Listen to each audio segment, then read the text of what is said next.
बेटे आज हमारी जो रिकॉर्डेड क्लास है ये स्टार्ट हो रही है सभी के लिए, ठीक है। तो नेक्स्ट सबसे फर्स्ट ऑफ ऑल फर्स्टली मैं आप लोगों को ये क्लियर करना चाहती हूँ कि हम सभी प्रिपरेशन तो कर रहे हैं, ठीक है। आपको जैसे पता है कि 1 तारीख को हमारी डेट आ गई है सीटेट के एग्जाम की, वो होना है। अभी जिन बच्चों की क्वेरीज मेरे पास आई हुई थी वो कहते हैं मैम तुमने अभी फॉर्म नहीं अप्लाई किया है, फॉर्म वगैरह नहीं फिल किया है, तो उन सभी को मैं बता देती हूँ बच्चे कि अभी फॉर्म्स वगैरह अप्लाई करने की डेट नहीं निकले। सिर्फ अभी आपकी बोर्ड ने एनसीईआरटी ने सिर्फ डेट मेंशन करके शेयर किया है कि जो हमारा सीटेट का एग्जाम है वो 8 फेब को होना है। और भी बच्चों के बहुत सारे डाउट्स हैं, वो भी मैं साथ के साथ पहले क्लास करने से क्लियर कर देती हूँ। स्टार्ट करने से पहले कुछ बच्चे कह रहे कि मैम आप नेट के बीच में प्रिपरेशन कराओगे या फिर आप एचटेट के बीच में प्रिपरेशन कराओगे या फिर आप एचबीडेट के बीच में प्रिपरेशन कराओगे।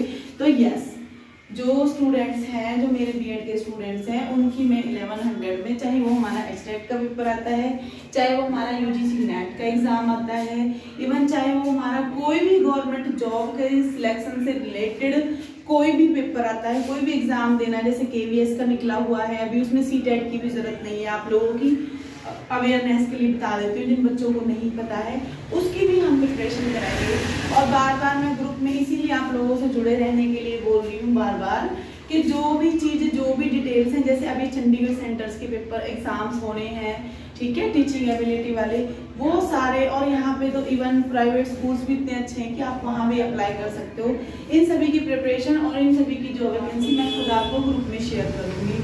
फर्स्टली, सेकेंडली आप लोगों ने ये भी ध्यान रखना है कि जो हमारा यूजीसी नेट, जिन बच्चों की मास्टर्स है और जिन्होंने एमएड वगैरह जो कर रहे हैं अभी भी परसुइंग में है मास्टर्स, उनके लिए हमें टैट वगैरह से, क्योंकि उनका जो लेवल है वो प्रोफेसर लेवल का है। अगर आपके पास मास्टर्स है, सिर्फ आपको, मैं सिर्फ टैट की नहीं आपकी गारंटी लेती हूँ, नेट के, अगर आपने नेट का एग्जाम क्लियर किया है बेटे, प्लस में आपके पास मास्टर्स है, तो you can apply in colleges for your professor job.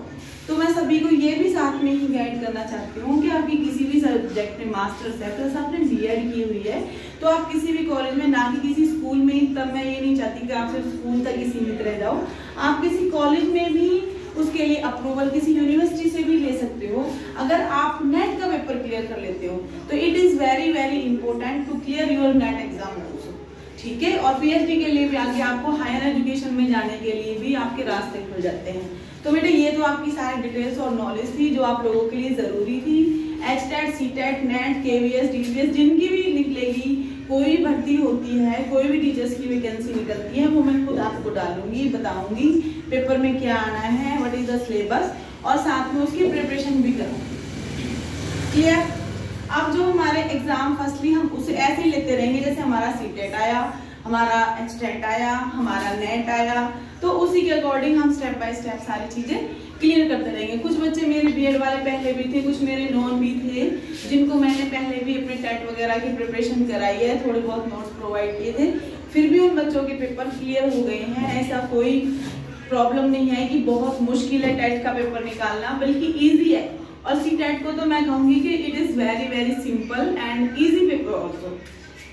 सबसे पहले आपने इस पेपर को अंडरस्टूड करना है बेटे। सारा सिलेबस आप बीएड में पढ़ के आ चुके हो। फर्स्टली टीचिंग एप्टीट्यूड, जिसको आप सीडीपीयू बोलते हो, उसमें क्या है कि उसमें आपका जो भी बीएड के थ्योरीज है टीचिंग एप्टीट्यूड की, वो ही सारी आती हैं।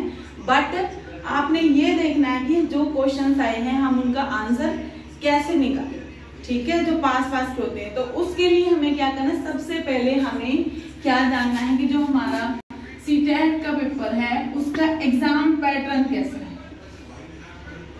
वैसे तो हमने पीडीएफ भी ग्रुप में आप लोगों को शेयर कर रखी है, लेकिन इन माई क्लास में फर्स्टली आप लोगों को ये चीज पहले क्लियर कर देती हूँ कि आपने प्रिपरेशन किस टाइप से करनी है, माइंड में क्या लेके चलना है कि आपका पेपर क्लियर हो जाए। आपका पॉइंट ऑफ व्यू पहले से ही क्लियर होना चाहिए, ताकि आप पेपर में बैठते हुए ये ना सोचो कि हम ये चीज कैसे करें, वो चीज कैसे करें। आपका पॉइंट ऑफ व्यू पहले से, बेटे टीचर्स बहुत हैं, इंस्टीट्यूट्स भी बहुत है, ऑनलाइन आपको कंटेंट भी बहुत मिल जाएगा, पर मेन जो कोचिंग लेने का हमें फायदा होता है वो क्या होता है कि how to select my answer, और वो भी एप्रोप्रिएट ही होना चाहिए। इट मीन्स वो सही ही होना चाहिए, तभी आपका पेपर क्लियर हो पाएगा।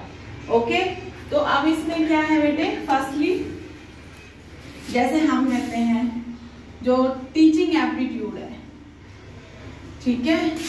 अब सभी बच्चों को पता है कितने का मार्क्स का होता है। ये हमारे टोटल जो एग्जाम्स के मार्क्स होते हैं वो आते हैं हमारे 150, ठीक है। अब जो हमारा एग्जाम है वो 150 में से कितने पार्ट्स में डिवाइड होता है, 1 2 3 4 5, ये हमारा 5 पार्ट्स में डिवाइड होता है। क्लियर है यहाँ तक सभी को। दूसरा क्या है, जो एप्टीट्यूड की जब हम बात करते हैं तो हमारा टीचिंग एप्टीट्यूड ये आता है आपका 30 मार्क्स का। अब इस 30 मार्क्स में से आप लोगों ने जो पढ़ा हुआ है किसमें, अपनी बीएड में। ये मैं आपको इसलिए रिलेट करती हूँ कि जो बच्चे भी बीएड के एग्जाम दे रहे हैं, जिन्होंने आगे बीएड करनी है, वो सारे क्या रखे, ध्यान रखें कि आपने बीएड को कैसे सीरियसली लेके, क्योंकि जो 30 मार्क्स आपके आते हैं वो किस में से आते हैं, आपके बीएड के सिलेबस में से। चाहे वो कोई आपकी थ्योरी हो, चाहे स्किनर की हो, चाहे पैवलोव की हो, चाहे मोटिवेशन थ्योरी हो, ठीक है, ऑपरेंट कंडीशनिंग हो, चाहे हमारा एडोलसेंस एज हो, ठीक है। ये हमारे कुछ इंपॉर्टेंट टॉपिक्स हैं, कुछ मेन इनमें से कुछ मैंने कराए भी हैं आप लोगों को, जैसे ग्रोथ एंड डेवलपमेंट हो, ठीक है। और भी थ्योरीज हैं, जैसे इंटेलिजेंस की थ्योरी है, ये सारी आपको पता होनी चाहिए बेटे। दूसरी क्या, पर्सनैलिटी ट्रेट्स है, ये भी हमारी इंपॉर्टेंट थ्योरीज हैं, ठीक है। रीइंफोर्समेंट की थ्योरी है, रीइंफोर्समेंट का टॉपिक भी है, ये बहुत इंपॉर्टेंट है। रीइंफोर्समेंट का बेटे मैं आपको बता देती हूँ, हर ईयर इसमें से हमारे 1 या 2 क्वेश्चंस आते ही आते हैं। किसमें से, रीइंफोर्समेंट और मोटिवेशन में से। अब देखो, अगर मैं डिवाइड भी करूं आपको, आप इसी में समझ जाओगे। अगर बेटे हम डिवाइड भी करते हैं तो हमारे पास टोटल मार्क्स कितने हैं, टीचिंग एप्टीट्यूड वाले 30।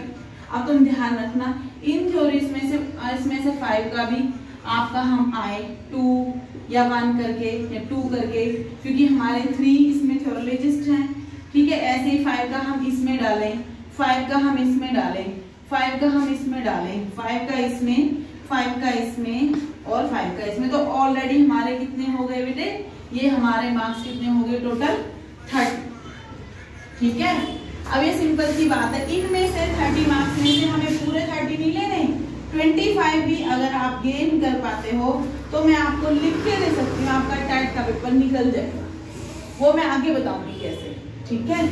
25 मार्क्स में कैसे निकल सकते हो आप, क्योंकि अगर आपने कोई हमने 4 टॉपिक भी सिलेक्ट किए टीचिंग एप्टीट्यूड के बेटे, अगर हमने कोई 4 टॉपिक सिलेक्ट कर लिए मान लो, ठीक है, हमसे 5 या 6 भी नहीं प्रिपेयर हुए और उन्हीं में से हमारा 4 टॉपिक्स में से 5,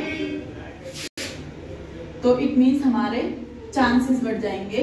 अगर 4 क्वेश्चन भी हमारे एक टॉपिक से रिलेट हो गए या 2 क्वेश्चंस भी आ जाते हैं, तो आपको ये इम्पोर्टेंट इन टॉपिक्स को पढ़ने के लिए आपको रट्टे मारने की जरूरत नहीं है, ना ही आपको बहुत ज्यादा कंटेंट पढ़ने की जरूरत है, ना ही आपको बहुत ज्यादा ये कि मुझे वहां से नोट्स लेने, वहां से नोट्स लेने, नो, ठीक है। माइंड पे प्रेशर नहीं रखना, सिर्फ हमें जो मेरी डेमो क्लासेस में आपको मिलता रहे रिकॉर्डेड सेशन में, सिर्फ आप वो ही पढ़ोगे बेटे, तो उसकी भी गारंटी है कि आपका टैट निकल जाएगा in easy way, in very easy, ठीक है। क्योंकि हमारे पास वही इंपॉर्टेंट टॉपिक्स हैं, वही इंपॉर्टेंट हम कंटेंट पढ़ाएंगे जो सिर्फ हमारा एग्जाम में है, ठीक है।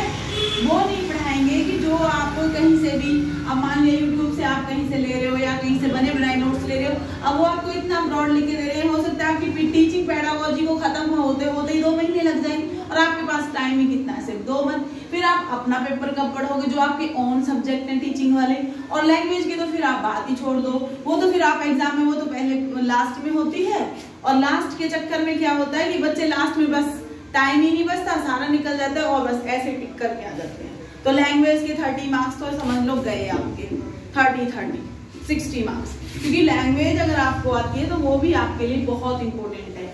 अगर बीएड को आपने थोड़ा सा सीरियस लिया है तो बेटे टीचिंग एप्टीट्यूड आपका उसी में क्लियर हो जाता है, अब अगर किसी को कोई भी डाउट है टीचिंग एप्टीट्यूड से रिलेटेड तो वो मेरे को क्वेश्चंस पुट कर सकता है ग्रुप में भी और पर्सनली भी। जहां तक भी है मेरा कहने का मतलब है कि आपका टीचिंग एप्टीट्यूड आपको क्लियर हो गया होगा, ठीक है। अब जो सेकेंडली हमारे पास होता है ऑप्शंस, वो क्या होता है, मार्क्स याद रखना, काउंट करते रहना कि कितने मार्क्स का कौन सा आ रहा है, ठीक है। इसमें जो हमारा आया सबसे पहले आपने क्या कर लिए, 30 मार्क्स आपने काउंट कर लिए, -30 टीचिंग एप्टीट्यूड। क्लियर सभी को। अब हमारे पास क्या बचा, 120। अब इस 120 को हमने कैसे गेन करना है, ठीक है। 120 में से अब हम फर्स्टली क्या लगाएंगे, 120 जो हमारे मार्क्स बचते हैं इसमें से बेटे आपको जो सबसे सिंपल पड़ेगा, आपने क्या करना है सभी ने, मैं सब्जेक्ट वाइज सभी का बता देती हूँ जनरली। आपने अपने जो आपके टीचिंग सब्जेक्ट्स हैं सभी को पता होगा, हमने कॉम्बिनेशन बना के बीएड में दे रखा है टीचिंग सब्जेक्ट्स का बेटे। तो आपके सबके अलग अलग क्या होंगे, टीचिंग सब्जेक्ट्स होंगे, ठीक है। जैसे किसी का एसएसटी हो गया, ठीक है, सेकंड उसका इंग्लिश हो गया, या मैथ्स और साइंस वाले बच्चे हैं, ओके, या फिर कॉमर्स और इकोनॉमिक्स वाले बच्चे हैं। अब आप लोगों को एक चीज मैं क्लियर कर देती हूँ सभी को, बेटे जो इंग्लिश, एसएसटी या पॉलिटिकल साइंस या मैथ्स वगैरह के बच्चे हैं, इनका क्या है, इनको जो सिलेबस आपका टेट का आता है वो आपका 6 to 8 आता है। ये बात आप डन कर लो। ये आपने 6 to 8 की बुक्स ही पढ़नी है, एनसीईआरटी की और सीबीएसई बोर्ड, क्योंकि आपका एक एग्जाम इसमें से 30 इसके आपके और 30 इसके, ये 1-2 जो आपके टीचिंग सब्जेक्ट है बेटे, ये मार्क्स जो है ये इसमें आपको किसी से कोचिंग लेने की जरूरत नहीं है, सिर्फ आपने पढ़ना है। अब यहाँ आपने कंटेंट पढ़ना है, इसमें किसी से हेल्प लेने की जरूरत नहीं है। बाकी तो हम बता देंगे, खैर इंपोर्टेंट टॉपिक्स भी बताएंगे, क्वेश्चंस भी बताएंगे कि आपने कौन कौन सा चैप्टर पढ़ना है, मैं खुद बताऊंगी। बट इसको अगर आप अच्छे से पढ़ लेते हो अपने टीचिंग सब्जेक्ट को, क्योंकि इसको पता क्या है, बहुत से बच्चे बीएड तो है ही है, प्लस बेटे बीए तक आप इनको पढ़ के आए, बहुत से बच्चे मास्टर्स भी हैं अपने सब्जेक्ट में, तो उनको अपने सब्जेक्ट की कहते हैं ना डीप डेप्थ वाली नॉलेज होती है, ठीक है। तो उस नॉलेज को ज्यादा एनकरेज करने की जरूरत नहीं होती, आप इसको फिल कर सकते हो।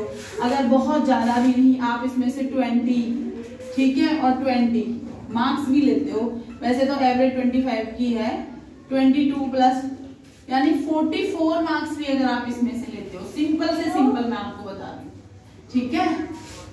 तो क्या है, क्या हो जाएगा, 44 मार्क्स में भी आपका ये रहेगा। मैं क्लास ले रही हूँ, बैठो अभी, मैं क्लास ले रही हूँ, कोई बात नहीं, पापा से बोल मैं क्लास ले रही हूँ। तो 44 जो मार्क्स हैं ये आप अपने टीचिंग सब्जेक्ट में से बहुत इजी वे से ले सकते हो, ठीक है। नेक्स्ट जो आपका है, अब अगर किसी को टीचिंग सब्जेक्ट से रिलेटेड कोई प्रॉब्लम, मैंने सॉल्यूशन बता दिया है बेटे, आपने 6 to 8 की क्लासेस की बुक उठानी है, एनसीईआरटी प्लस सीबीएसई, फिर ही उनका आपने पढ़ना है। और जो मैथ्स और साइंस वाले बच्चे होते हैं इनको मैं बता देती हूँ, ये 6 to 8 ही पढ़ेंगे, बाकी जैसे नॉन मेडिकल वाले स्टूडेंट्स होते हैं तो ये +1 और +2 का सिलेबस भी पढ़ेंगे। और जो कॉमर्स और इकोनॉमिक्स वाले होते हैं इनका तो सिलेबस ही बेटे 10th वाला आता है, ठीक है, क्योंकि इकोनॉमिक्स और कॉमर्स जो अप्लाई होते हैं वो हमारे होते ही किस में अप्लाई हैं, वो +1 और +2 में, यानी 11th और 12th में। तो आप लोगों को मैंने सब्जेक्ट वाइज बेटे और कैटेगरी वाइज बता दिया है कि आपने कौन सा बुक और कौन से सब्जेक्ट की तैयारी कैसे करनी है। क्लियर सभी को यहाँ तक? किसी को कोई डाउट हो तो बेटे ग्रुप में मैसेज कर देना, ठीक है, किसी भी तरह का कोई डाउट हो।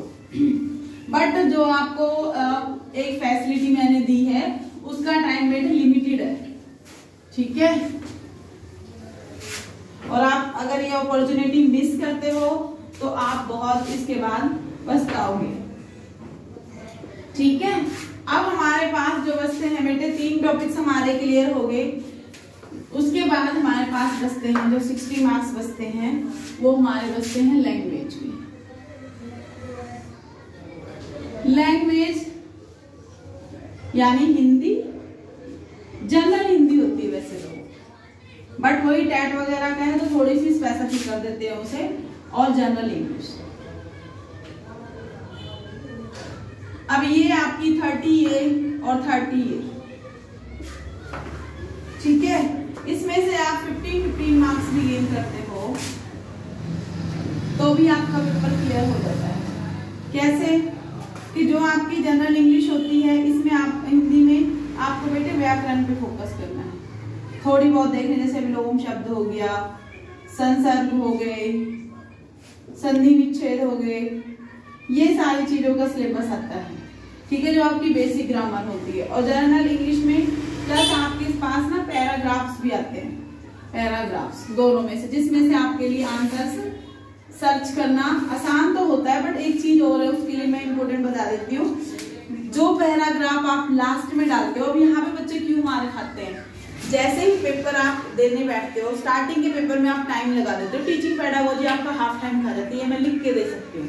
बाकी का हाफ टाइम आपके दोनों क्वेश्चन, क्योंकि उसमें 60 मार्क्स होते हैं, बाकी का हाफ टाइम आपके टीचिंग सब्जेक्ट खा जाते हैं। बचा क्या आपका लैंग्वेज। लैंग्वेज के लिए आप 10 मिनट नहीं निकाल पाते, that is the main problem. जबकि उसमें बहुत ज्यादा टाइम चाहिए, क्योंकि आपने पूरा पैराग्राफ पढ़ना है, हिंदी का भी पढ़ना है, आपने इंग्लिश का भी पढ़ना है।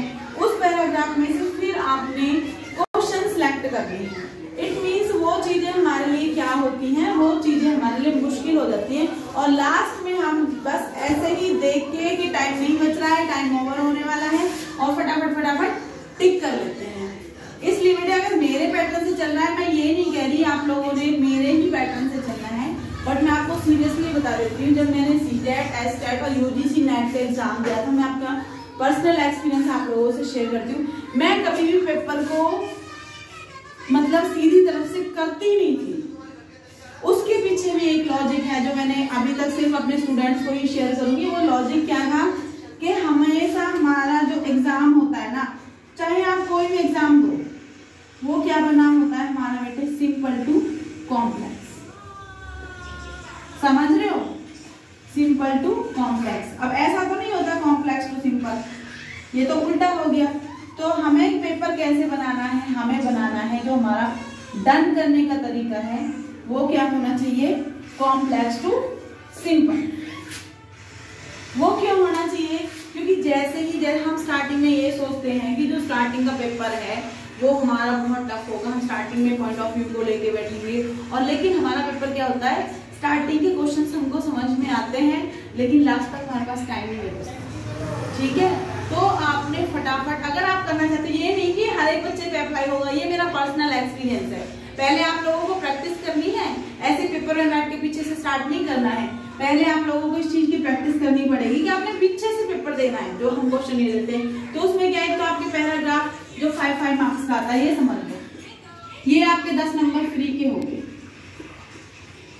क्योंकि अगर इसमें से आपने अच्छे से क्वेश्चन आंसर छाटे, क्योंकि आपको अच्छी तरह पता है जो भी क्वेश्चंस पूछे गए हैं वो पैराग्राफ में से ही पूछे गए हैं, और 2-2 पैराग्राफ आते हैं इसमें से। अब समझ लो 10 मार्क्स तो आपके एमए फ्री मिल गए आपको, ना उसके लिए आपको कहीं से पढ़ने की जरूरत पड़ी, नहीं किसी से कंटेंट लेने की जरूरत पड़ी, सिर्फ किस चीज की, थोड़ा सा टाइम निकालने की जरूरत पड़ी, वो भी आप पेपर को कैसे सॉल्व करोगे, उसी टाइम में से मैनेजमेंट करके फिर आपने ये पेपर सॉल्व करना है।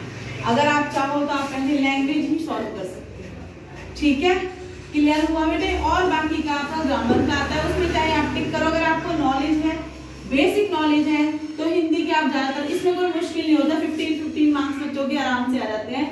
बाकी कोई इंपॉर्टेंट चीज होगा जो हम क्वेश्चन नहीं आ रहा, जो प्रीवियस ईयर में बार बार चीजें रिपीट हुई, जैसे संसर्ग हो जाता है, उपसर्ग हो गया, ये चीजें सारी, जैसे इसमें भी हम इंग्लिश में अगर हम बात करें, वॉइस एक्टिव वॉइस नरेशन वगैरह, ये बहुत चीजें बार बार रिपीट होती रहती है। तो ये मैं छोटी छोटी चीजें आपको 5 मार्क्स ही करा दूंगी। तो अब आप सोचो 10 10 20 मार्क्स आपके इसमें से गेन करने।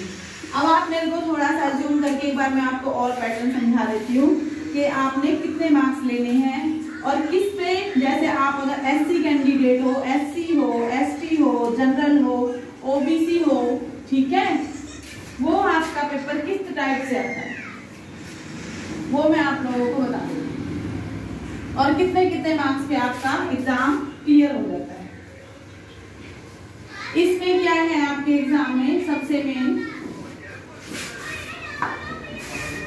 टोटल आपका हो गया 150, ठीक है बेटे।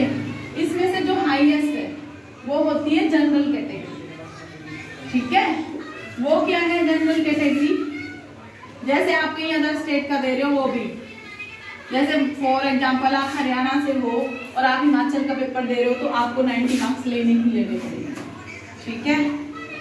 और दूसरा क्या है, एक होता है 80, ये आपकी मिडिल रेंज होती है, 80 एंड अबव, ऐसे 90 एंड अबव। ये कैसे होती है 80, ये उनके लिए होती है बेटे जैसे ओबीसी कैटेगरी के जो हैं, ठीक है, इनका जो पेपर होता है वो 80 पे क्लियर हो जाता है। सबसे लास्ट में एससी और एसटी वाले, इनको बेटे और फैसिलिटी है, इनका 70 पे और इससे अबव पे एग्जाम क्लियर हो जाता है, ठीक है। तो अब आप देख सकते हो कि रेंज में कितना फर्क है। तो एससी वालों के लिए और ओबीसी वालों के लिए थोड़ा और इजी है, बाकी आपके मार्क्स तो बेटे 90 ही जो हर जगह एप्लीकेबल हैं। और वैसे भी जो हम एक पॉइंट ऑफ व्यू टैलेंट, क्योंकि मैं इंडिविजुअलिटी में भरोसा रखती हूँ, मैं इंडिविजुअल डिफरेंस में नहीं रखती, ठीक है। चाहे आप ओबीसी हो, चाहे आप एससी हो, चाहे आप जनरल कैटेगरी के हो, वो गवर्नमेंट ने हमको एक दिया हुआ है रूल्स एंड रेगुलेशन प्रोसेस। बाकी जो हमारा माइंड है, और इस लेवल तक अगर हम पहुंचे हैं बीएड करिए, मास्टर्स करिए, तो हमें कोई प्रॉब्लम नहीं होनी चाहिए। ये सिर्फ मैं आपकी जनरल नॉलेज के लिए आपको बता रही हूँ। बाकी आप 90 मार्क्स तो क्या 100-105 नॉर्मल रेंज है। ये भी मैं आपको एक तरीके से अपनी समझाती हूँ कि हमने, जैसे मैंने भी बार बार आपको बताया था कि 150 में से हम कितने एग्जाम्स, कितने मार्क्स हम ले सकते हैं।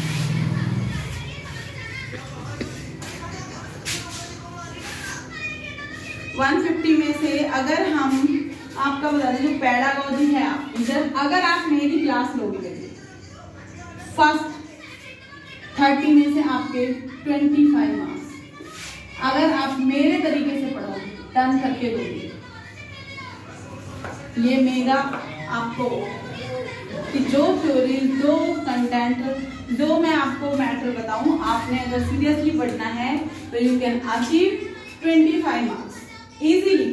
और अगर आप फर्स्ट लिस्ट पेपर में 25 मार्क्स ले लेते हो तो आगे आपको टेट का पेपर, टेट या फिर एचटेट, नेट, क्योंकि इनके सबके ऐसे पैटर्न बने हुए हैं, अगर आप